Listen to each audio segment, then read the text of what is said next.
അന്നും ഇന്നും എന്നും അതിലൊരു പുതുമ ഞാൻ കാണുന്നുണ്ട്. ഒരു പുതിയ പടം കളക്ഷൻ ആവുന്നതിനേക്കാൾ കൂടുതൽ ഈ സിനിമ കളക്ഷൻ ആവട്ടെ എന്ന് ഞാൻ ആഗ്രഹിക്കുന്നു. எல்லாருக்கும் வாழ்த்துக்கள். Lokesh Bangalore distributor 21st release பண்ணுற கிராண்டாக நீங்கள் பார்த்தீங்க ட்ரெய்லர் எல்லாம் நல்லா தான் இருக்கு. 4Kல பண்ணியிருக்காரு. எல்லாருக்கும் நல்லா தான் இருக்கு. தேங்க்யூ. எல்லாருக்கும் வணக்கம். ஃப்ரெண்ட்ஸ், இந்த படம் ஸ்டார்ட் பண்ணது 72 days ஆயிடுச்சு. இந்த ஒர்க் போயிட்டு இருக்கு. இது மொத்தமாக நான் தான் போய் சர்டிஃபிகேட் சார்கிட்ட பேசி ரைட்ஸை வாங்கி நான் போகும்போதே சார் சொல்லிச்சு, இல்லை சார் இது பெருசாக பண்ணால் தான் நான் கொடுப்பேன், இல்லை நாங்கள் அப்படி இப்படி பண்ணால் கொடுக்காது அப்படின்னு சொல்லி, சார் நீங்கள் நம்பி கொடுங்க சார்னு சொல்லிட்டு ஒரு பெரிய டீமுக்கே இது ஒப்படைச்சு படத்தை டால்பி அட்மாஸ் நான் இது வரைக்கும் பண்ணுவேன். 5.1 மட்டும் இல்லை, 3 வெர்ஷனில் பண்ணியிருக்காங்க. 5.1, 7.1, டால்பி அட்மாஸ். அந்த வெர்ஷனில் ஒவ்வொரு ஃப்ரேமுமே எடுத்து டிஏ பண்ணி கலர் கரெக்ஷன்ஸ் பண்ணி அந்த மியூசிக் ட்ராக்ஸ் எங்கேயுமே கட் ஆகுது இல்லை, நம்ம இதை பண்ணியிருக்கோம். It's a very good attention for friends. ஏன்னா நாங்கள் நிறைய படம் பார்க்கும்போது சிரிக்காமல் இது பார்க்கவே முடியாது. இப்போ லேஸ்டர் கியூவில் பார்த்தாச்சு, பயங்கரமாக சிரிப்பு வந்துச்சு. இந்த மாதிரி தான் எந்த காலத்திலேயே இந்த ஃப்ரெண்ட்ஸ் படம் பார்த்தா சிரிப்பு தான் வருது. ஆக்சுவலி இந்த படம் மலையாளத்தில் ஃப்ரெண்ட்ஸ் நான் பார்த்தது அங்கேருந்து ரீமேக் தான் வந்துச்சு.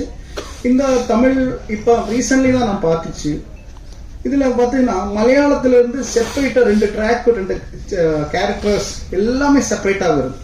மலையாள படத்துக்கும் இது தமிழ் ஃப்ரெண்ட்ஸுக்கும் தேர் வாஸ் என்டையர்லி டிஃப்ரெண்ட். ஏன்னா வடிவேலு சாமியோட காமெடி அல்டிமேட்டாக இருக்கு. படம் வேர்ல்டு வைடாக இந்த 21st ரிலீஸ் பண்ணுறாங்க. இதுக்கு எங்களை கூட கோஆப்ரேட் பண்ண எல்லாருக்கும் நன்றி, வணக்கம். அனைவரும் இந்த படம் தியேட்டரில் போய் பாருங்கள். உங்களுக்கு ஒரு புது அனுபவமாக இருக்கும். ஃப்ரெண்ட்ஸு குவாலிட்டியில் எந்த காம்ப்ரமைஸும் இல்லாமல் அந்த அளவுக்கு கிளாரிட்டியாக பண்ணியிருக்காங்க. பாருங்கள். வணக்கம். ஃப்ரெண்ட்ஸ், ஸ்கூல் படிக்கும்போது பார்த்து ஒரு என்ஜாய் பண்ண அந்த நாஸ்ட்ராலஜியை திரும்ப அந்த படத்தை கொண்டு வராங்க தியேட்டருக்கு. எனக்கு அந்த டீமுக்கு என்னுடைய வாழ்த்துக்கள். என்ன டெக்னிக்கலாகவும் ரொம்ப சவுண்டாக அதை கிரியேட் பண்ணி கொடுத்துருக்காங்க. சவுண்ட்ஸ், அதுக்கப்புறம் விஷுவல்ஸ் எல்லாமே. ஆனந்த கூட்டம் அந்த டைமில் ஒரு ரொம்ப சீனியர் கேமராமேன். அவர் அவரோட லைட்ஸ் அண்ட் குவாலிட்டி பற்றி எல்லாருமே சொல்லிகிட்டே இருப்பாங்க. அவருடைய ஸ்பெஷலாக இவர் சித்திக் சார், அந்த பக்கம் ஃபாசில் சார், அவங்க எல்லாருக்குமே அவர் தான் கேமராமேன். ரொம்ப பெரிய குவாலிட்டியான பல படங்கள் நம்ம பார்த்ததுக்கான அந்த அவரோட ஐஸில் இந்த படம் ரொம்ப அருமையான ஆஸ்ட்ராலஜி. இந்த படத்தில் நிறைய ஸ்பெஷல்ஸ் இருக்குது. நம்ம அந்த படத்தை திரும்ப போய் பார்க்கும்போது நிறைய விஷயங்களை ஞாபகப்படுத்தும். ஏன்னா பெரிய ஒரு கல் கிளாசிக் இது. அதில் இருந்த டெக்னீஷியன்ஸ் ஆகட்டும், சித்திக் சார் தான் அதில் உண்மையை சொன்னால் அவர் தான் ஒரு டைமில் பேன் இண்டியன் டைரக்டர். ஆமாம், என்னோட இன்னைக்கு ஒரே ஒரு கண்டென்ட் எடுத்துட்டு அந்த கண்டென்ட்டை பெருசாக பயங்கர பொருட்களோட பெருசாக மாற்றி இந்தியா ஃபுல்லாக மாற்றுவோம்.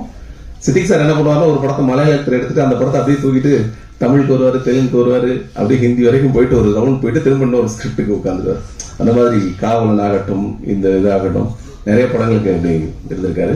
இன்னைக்கு அதை நம்ம மிஸ் பண்றோம். பட் அவரை மாதிரியான ஒரு அந்த காமெடி வெர்ஷன்ஸ் எழுதுறதுக்கான ஆளே கிடையாது. அதுக்கப்புறம் விஜய் சாருடைய கரியர்ல அவர் ஒரு பெரிய கலெக்ஷன் கிங்கா மாத்தினதுல ஃப்ரெண்ட்ஸுக்கு பெரிய ரோல் உண்டு. அதுக்கு முன்னாடி இருந்த 2001 அந்த படம் நான் ஸ்கூல் படிச்சுட்டு இருந்தேன். அந்த டைம்ல எங்க ஊர் அறந்தாங்கின்னு புதுக்கோட்டை பக்கத்துல எங்க ஊர்ல 40 நாள் ஓடிச்சு அந்த படம். ஒரு சின்ன ஊர்ல எல்லாம் படங்கள் 40 நாள் ஓடுறதுல ரொம்ப ரேர். நாட்டாமை, சூரியவம்சம் அந்த மாதிரி ஓடிச்சு. அதுக்கப்புறம் ஃப்ரெண்ட்ஸ் படம் தான் அவ்வளோ நாள் ஓடிச்சு. அதே மாதிரி சூர்யா சாருக்கும் ஊரெல்லாம் கொண்டு போய் காமிச்ச படம் தான். ஊர்ல எல்லாம் அவரை கொண்டு போய் சேர்த்து வந்த படம் தான். அதுக்கப்புறம் தான் நந்தா வந்தது. அதுக்கு முன்னாடி சின்ன சின்ன அவருக்கான படங்கள் பெரிய ரெகனைஸ் இல்லாமல் ஒரு மாதிரி கிளாசிக்கான படம், ஒரு மாதிரி கிளாஸ் A கிளாஸ் அந்த மாதிரியான படம் தான் இருக்கும். இந்த படம் தான் ஊர் ஃபுல்லாக கொண்டு போய் சேர்த்த படம் சூர்யா சாருக்கு. அப்புறம் பெரிய லெஜண்ட் இளையராஜா சார். அந்த பாட்டு கேட்கும்போது இன்னைக்கு கூட அவ்வளோ ஃப்ரெஷ்ஷாக இன்னைக்கு இருக்கக்கூடிய வைப் பண்ணுது அந்த சாங். குறுப்பிக்க அந்த சாங்லாம் கேட்கும்போது அவ்வளோ ஒர்த்தாக இருக்குது. திரும்ப அதை பார்க்கும்போது நிறைய நாஸ்ட்ராலஜி கிரியேட் பண்ணும். இன்னைக்கு வரைக்கும் ட்ரெண்டில் உட்காந்துருக்கு அந்த நேசமணி கேரக்டர். இன்னைக்கு ட்ரெண்டில் கொண்டாந்து உட்கார வச்சு அவ்வளோ மீம்ஸுக்கு அது மீம்ஸ் போட்டால் இதில் இருக்கிறது ஒரு 10-20 மேட்டரை மீம்ஸுக்கு அடிக்கடி யூஸ் பண்ணிகிட்டே இருப்பாங்க. அதில் அப்படி ஒரு வெர்ஷன் ஃப்ரெண்ட்ஸ். அதனால நிறைய ஞாபகங்களை இந்த படத்தை போய் பார்க்கும்போது உங்க எல்லாருக்கும் கிரியேட் பண்ணணும்னு நான் நம்புறேன்.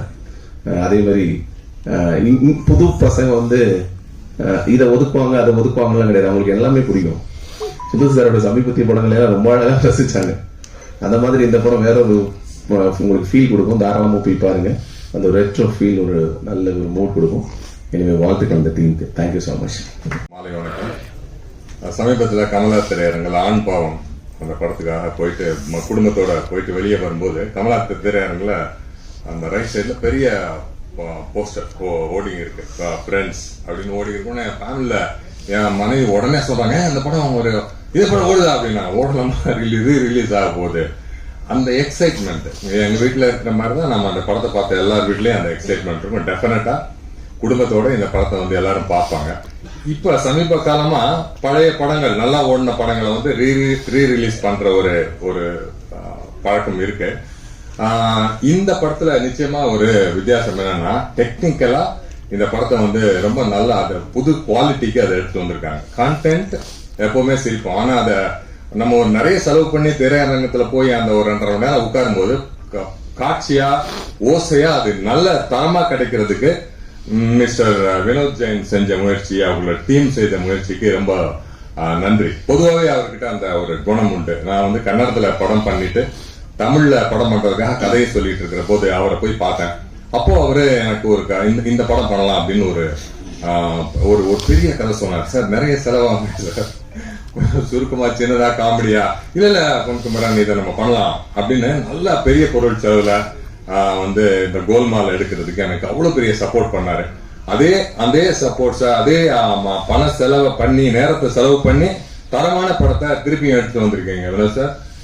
இண்டஸ்ட்ரிக்கு அந்த பார்க்க வரக்கூடிய ரசிகனுக்கு அந்த தரமான படங்கள் அதே அந்த குவாலிட்டியில வேணும் அப்படிங்கிறது புரிஞ்சுட்டு ரொம்ப நன்றி சார். நன்றி, வணக்கம்.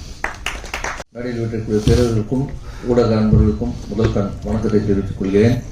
அவங்க சொன்ன மாதிரி தான், அப்போ எனக்கு ஒரு 21 வயசு இருக்கும். நான் அந்த படத்தை ஆல்பர்ட் தேட்டரில் நல்லா ஃபன்னாக செலிப்ரேட் பண்ணியிருக்கேன். பெரும்பாலும் கரகாட்டக்காரன் படத்தில் பார்த்தீங்கன்னா அந்த வாழைப்பழ காமெடி படத்துங்களை பார்த்தீங்கன்னா ஒரு படம் தனியாக போவோம், காமெடி ட்ராக் தனியாக போவோம். ஆனால் இந்த படத்தை பொறுத்த வரைக்கும் ஃபர்ஸ்ட் ஹாஃப் ஃபுல்லாகவே காமெடியிலே தான் படம் போவோம். செகண்ட் ஹாஃப் தான் அந்த சென்டிமெண்ட் வரும்.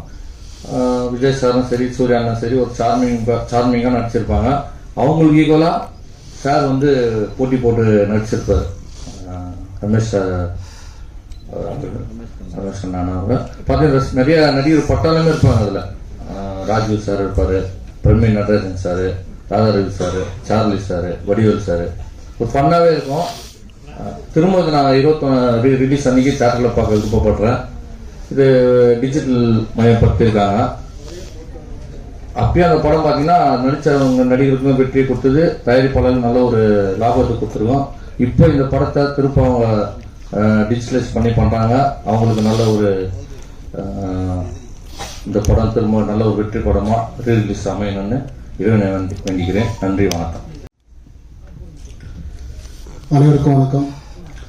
ஃப்ரெண்ட்ஸ் ரீரிலீஸ் விழாவுக்கு வருகை தந்திருக்கும் ஊடக நண்பர்களுக்கும், மேடையில் அமர்ந்திருக்கும் ரமேஷ் கண்ணன் சார் அவர்களுக்கும், திருப்பாச்சி சிவகாசி வெற்றி படம் தந்த அண்ணன் பேரர் சார் அவர்களுக்கும் மற்றும் இங்கே வந்திருக்கும் அனைவருக்கும் என் முதற்கண் வணக்கத்தை தெரிவித்துக் கொள்கிறேன். 14 தேதி 2021ஆம் ஆண்டு வெளியாகி மிகப்பெரிய வெற்றி படமாக ஃப்ரெண்ட்ஸ் வந்து அந்த காலகட்டத்தில் கிட்டத்தட்ட 175 நாட்களுக்கு மேல் ஓடிய படம். சூர்யா சாரும் தளபதி அவர்களும் நடித்த அந்த படம். அன்றைய காலகட்டத்தில் வந்து பார்த்தீங்கன்னா குடும்பங்கள் வந்து டிவியில் போய் படம் பார்ப்பாங்க. அந்த மாதிரி ஒரு கூட்டம் டிவியில் வந்து குடும்பத்தோட ஒரு நல்ல குடும்ப படம் போட்டால் படம் பார்ப்பாங்க. அந்த மாதிரி தளபதியோட ஃப்ரெண்ட்ஸ் படம் வந்து குடும்பமாக குழந்தைகளாக போய் பார்த்த படம் தான் அந்த ஃப்ரெண்ட்ஸ் படம். ரொம்ப அற்புதமான ஒரு படம். மனசில் எவ்வளோ கவலைகள் இருந்தாலும் அந்த படத்தை பார்த்த கவலைகள்லாம் மறந்துடும்னு சொல்லுவாங்க அந்த டைமில். அப்படி ஒரு படம் அது. அந்த படம் மீண்டும் ரீரிலீஸ் ஆகுது நவம்பர் 21ஆம். ரொம்ப சந்தோஷமாக இருக்குது. இன்றைய காலகட்டத்தில் அந்த படம் மிக சிறப்பாக கில்லி ரீரிலீஸ் எப்படி மிகப்பெரிய வெற்றி படமாக அமைஞ்சதோ அதே போல் இந்த ஃப்ரெண்ட்ஸ் படம் மிகப்பெரிய வெற்றி படமாக அமையும் என்பது எனக்கு மனமார்ந்த நன்றி தெரிவிச்சுக்கிறேன். வாழ்த்துக்கள்.